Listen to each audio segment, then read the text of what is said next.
Hello students, welcome to my channel. आज video रे तुम मानकर सप्तम श्रेणी भूगोल बहिर सप्तम अध्याय पारिवेशिक प्रभाव और आदिवासी जीवन जीविका ए चैप्टर प्रश्न उत्तर गुड़ आलोचना करने सहित तुम मानकर परीक्षा उपयोगी इंपोर्टेंट लॉन्ग क्वेश्चन एवं शॉर्ट क्वेश्चन गुड़ी को डिस्कशन करने। एक नंबर, निम्नलिखित प्रत्येकर नाम लेख।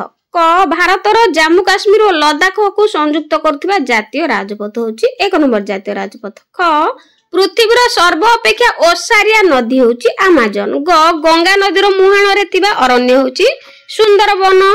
घ आग्रा शहर निकट रे प्रवाहित मुख्य नदी होची जमुना। व मानस अभयारण्य थिबा राज्य होची आसाम। 2 नंबर, निम्नलिखित प्रश्न गुड़िकर उत्तर गोटे वाक्य रे लेख। क आनाकोंडा साप केउ देशर अरण्य रे बेसी देखा जांती? उत्तर दक्षिण अमेरिका रो अमेजन अरण्य रे आनाकोंडा साप बेसी देखा जांती। ख नदीर सज्जा को केते भाग रे विभक्त करा जाय थाए सेगुडी को कोन कोन? उत्तर नदीर सज्जा को 3टी भाग रे विभक्त करा जाय थाए यथा पार्वत्य सज्जा, मध्य सज्जा और निम्न सज्जा। ग मरु उद्यान काहाकू कुआ जाय? इंपोर्टेंट क्वेश्चन, मरु उद्यान काहा कुआ जाय? उत्तर मरुभूमिर केतेक स्थान रे जलर झर देखा जाए। एही मधुझर अंचल रे एही मरुझर अंचल रे खजुरी, ताल, आकाशिया गछ, कंटाबुदा आदि देखा जाउथिबार एहाकू मरु उद्यान कहा जाए। घ मध्ये इंपोर्टेंट क्वेश्चन, शीतल मरुभूमि काहाकू कहा जाए? उत्तर जेउ अंचल रे भूमि वर्ष सारा बरफ द्वारा आच्छादित और प्राय वृक्ष शून्य सेही अंचल को शीतल मरुभूमि कहा जाए। टुआरे एठार प्रबल ठंडा हुए और वृक्ष लता आदि बढ़ी पारंती नाही। एठारे चारण भूमि विरल और ठाए ठाए स्प्रूस और ओक जातीय उद्भिद देखा जाए। 3 नंबर, कारण दर्शाओ। क अमेजन अववाहिका रे घन जनबसति देखा जाए नाही, कारण दर्शाओ। उत्तर अमेजन अववाहिका वर्ष सारा प्रबल खरा और वर्षा जोगु एठाकार जलवायु असह्य और अस्वास्थ्यकर होइथाय। टुए एणु एठारे घन जनबसति देखा जाए नाही। ख निरक्षीय अंचलर अरण्य रे परांग पृष्ठ लता जातीय उद्भिद बेसी देखा जाती। उत्तर निरक्षीय अंचलर अरण्य घंच भूमि सन्तसंत्या और एठारे भूमि उपरे प्राय खरा पड़ी न थाए। टुआरे तेणु छाई रे बड़ी पारुथिबा पत्र नथिबा विभिन्न कारण अर्चिड और केतेक लता जातीय परांग पृष्ठ उद्भिद देखा जाती। ग नदी पार्वत्य अंचल रे प्रवाहित होउथिबा बेले तार स्रोत प्रखर थाए, कारण दर्शाओ। इंपोर्टेंट मन रखियो भल भाबरे, कारण दर्शाओ निश्चित भाबरे पड़िबो। पार्वत्य अंचल साधारणतः गड़ाणिया और भूमि पथुरिया होइथिबारु नदी एही अंचल दे प्रवाहित होउथिबा समय नदी दुई कूल क्षय करि पारे नाही। टुआरे तेणु एही अंचल रे नदी प्रवाहित हेबा बेले तार स्रोत प्रखर होइथाए। तापरे घरे लद्दाख अंचल रे प्राय तृणभूमि देखा जाए नाही, काहेकि? इंपोर्टेंट आम देशर उत्तर भाग रे थिबा तथा जम्मू काश्मीर रो पूर्व पाखरे लद्दाख नामक शीतल मरुभूमि अवस्थित। टुआर एहार जलवायु अत्यधिक ठंडा और शुष्क भूमि बरफ द्वारा आच्छादित होतिबारु एही अंचल प्राय वृक्ष शून्य, तेणु एही अंचल रो प्राय तृणभूमि देखा जाए नाही। 4 नंबर, निम्न रे क स्तंभ रे दिया जायथिबा प्रत्येक देश सहित ख स्तंभ रे थिबा उपयुक्त स्थान जोड़ी की लेखिबा। तो कस्तंभ सहित खस्तंभ जोड़िबा निश्चित भाव रे स्थान गुडी को भल भाव रे मन रखिबो। शॉर्ट क्वेश्चन निश्चित भाव रे आसीबो। कस्तंभ खस्तंभ तो परीक्षा रे जे कोनोसी विषय रो गोटे आसीबो, भल भाव रे प्रिपेयर हेबो। इंडोनेशिया निरक्षीय जलवायु, अलाहाबाद नदीर संगम स्थल, सहारा उष्ण मरु, नाइजेरिया कैंपस, काजीरंगा अभयारण्य, ब्राजिल हाउसा। 5 नंबर, ठीक उत्तरटी बाछिकी लेख। क केउटी रे निरक्षीय जलवायु अनुभूत हुए नहीं?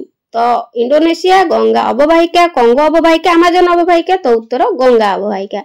ख पिग्मी माने केउ अंचलर अधिवासी? पिग माने ब्रह्मपुत्र अववाहिका, गंगा अववाहिका, कंगो अववाहिका, अमेजन अववाहिका। तो यार ठीक उत्तर कंगो अववाहिका। ग केउ अंचल रे बेदुइन जातिर अधिवासी देखा जाती? केउ अंचल रे बेदुइन जातिर अधिवासी? थर मरुभूमि, सहारा मरुभूमि, पंपा शीतल मरुभूमि। तो यार उत्तर सहारा मरुभूमि। घ केउ शहरटी गंगा अववाहिका रे अवस्थित नुहे?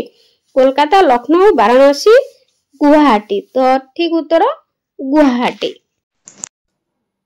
6 नंबर, तळे दिया जायथिबा सारणीर कोठरी गुडी करे दिया अक्षर गुड़िक व्यवहार कर निम्नलिखित सूचना अनुसार बामरू डाहाणु धाड़ी क्रम एवं ऊपर तलकू स्तंभ क्रम सजई शून्य स्थान पूरण कर खातार लिखा। तो यही कोठरी भितर दि जाइथिबा अक्षर गुड़िक नहीं शब्द गठन करबा एवं ठीक स्थान रे बाछिकी लिखिबा। जेमिति कि धाड़ी क्रम क एक अभयारण्यर नाम लेख। गोटे अभयारण्यर नाम ए कोठरी मध्यरु अक्षर लेखि लिखिबा। जेमिति कि एठार देख पिला माने मानस, तो एठी लिखिबा मानस। गोटे अभयारण्यर नाम होची मानस। सेहि परि खड़े एक क्रांतीय तृणभूमि अंचल स्टेप लिखिबा। एठी स्टे अछि, प मध्य अछि, तेणु स्टेप लिखिबा।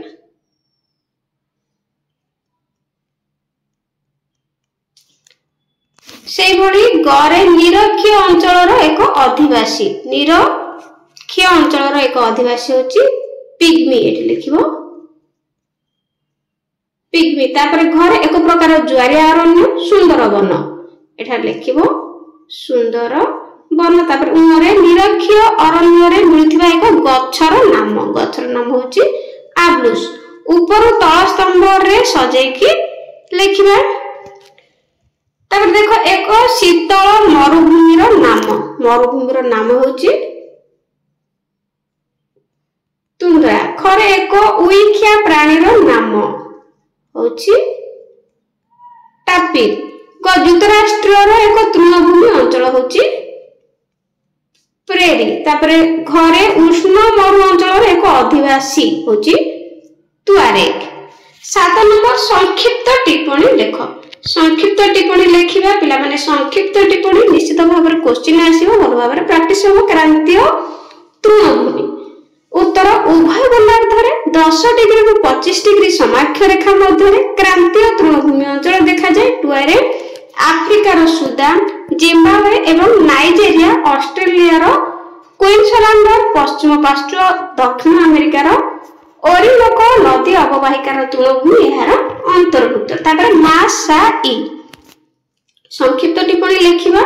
उत्तर आफ्रिकार बास करथिबा एक आदिम अधिवासी नाम मासाई अटे। एमाने अमेजन अववाहिकार बसवास करिथांती। ग सेमांग उत्तर मालयेशियार सेमांग गोष्ठी अधिवासी माने बास करंती। तापर साभाना उत्तर आफ्रिकार साभाना एक क्रांतीय तृणभूमि। एठार अनेक प्रकार तृणभूमि मांसाशी प्राणी बास करंती। तो ए साभाना को पृथ्वीर पशुशाला कहा जाए। वेरी इंपोर्टेंट, भल भाव में मन रखिबो जे साभाना को पृथ्वीर पशुशाला कहा जाए। एहा मध्य शिकारीर स्वर्ग भाव परिचित। पृथ्वीर प्राकृतिक पशुशाला उत्तर आफ्रिकार साभाना अंचल क्रांतीय तृणभूमि देखा जाए। एठार क्षुद्र पुष्टियुक्त नरम घास जन्मे। तेणु ए अंचल विभिन्न प्रकार तृणभूमि और मांसाशी प्राणी देखा जाते। एमानकु पृथ्वीर पृथ्वीर प्राकृतिक पशुशाला कहा जाए। 8 नंबर स्टेपी अंचल अधिवासी मानकर जीविका निर्वाह प्रणाली संक्षेप लेख। उत्तर स्टेपी अंचल किर्गिज नामक आदिम अधिवासी मान वास करते। एही अधिवासी मान मुख्यतः गोरु, छेली, मेढा आदि पशुपालन कर जीविका निर्वाह करथांती। 3 एही अधिवासी माने दुग्ध और मांस पई पशुपालन करी ए अंचल रे उपकृत होइथांती एवं एठारे पशुपालन अर्थ करी चाष सदृश एक लाभजनक व्यवसाय अटे। आइबी एही तृणभूमि अंचल रे खनिज संपदर संधान मिलिया परे अधिकांश अधिवासी एही खनि अंचल रे स्थायी भाव में बसवास करूछंती। बीरे केतेक अंचल रे कलकारखाना मान गढ़ उठिबा हेतु एवं यूरोपीय मानक संस्पर्श रे आसीबा हेतु एमानकर अर्थनैतिक अवस्था रे उन्नति घटिछि।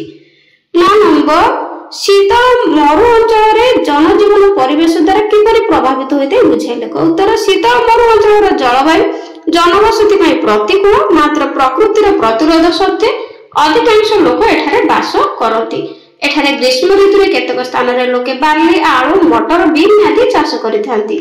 शीत ऋतु रे व्यवसाय वाणिज्य पई सेमाने बाहर को जांती। आइभी एही अंचलर स्त्री लोक मान अधिक परिश्रमी। एमाने घर काम व्यतीत चाष काम मध्यम करिथांती। बीरे अनेक लोक व्यवसाय वाणिज्य करिथांती। चाषबास पई एवं जाळेर अभाव सत्वे एठाकार अधिवासी माने दैनिक दुख मध्यम सुखर सम्मान करिथांती। 10 नंबर गंगा ब्रह्मपुत्र अववाहिकार जलवायु उद्भिद और जीवजंतु संबंध में आलोचना कर। उत्तर गंगा ब्रह्मपुत्र अंचल में मौसुमी वायु प्रवाह वृष्टिपात हुए किंतु यार पश्चिमांश समुद्र ठार बहुत दूर थे महादेश जलवायु अनुभूत हुए। एही अंचल में साधारणतः पर्णमोची अरण्य देखा जाए। एठारे शाल पियाशाल अष्टस्थ भली वृक्ष मान देखा जाए। समतल अंचल में बाउंश वन और आंब तोटा मान रही थाए। एही देशर उत्तरांचल आम देशर उत्तरांचल सिक्किम आदि राज्यर शीतल पर्वत अंचल सरवर्ग अरण्य पाइन हिल देवदार आदि वृक्ष देखा जाए। अरण्य बाघ हरिण मांकड़ हाथी प्रभृति वन्यजीव ब्रह्मपुत्र नदी अववाहिकार एक संख्या रंडा सुंदरबन में महाबल बाघ और नदी मूल कुंभीर आदि प्राणी देखा जाती। अंचल में प्रवाहित नदी मानक रोही भाकुर शेउल आदि मधुर माछ प्रचुर मिलता। तेणु यही अंचल लोक मान प्रधान भात होची खाद्य एवं माछ अटे। प्रधान खाद्य होची भात और माछ। तो पिला माने वीडियोटी केमती लागला कमेंट रे निश्चित जणाइबो आ निज निजर सुंदर सुंदर नाम मते कमेंट रे निश्चित कमेंट करियो। आज में रहउची गॉड ब्लेस यू।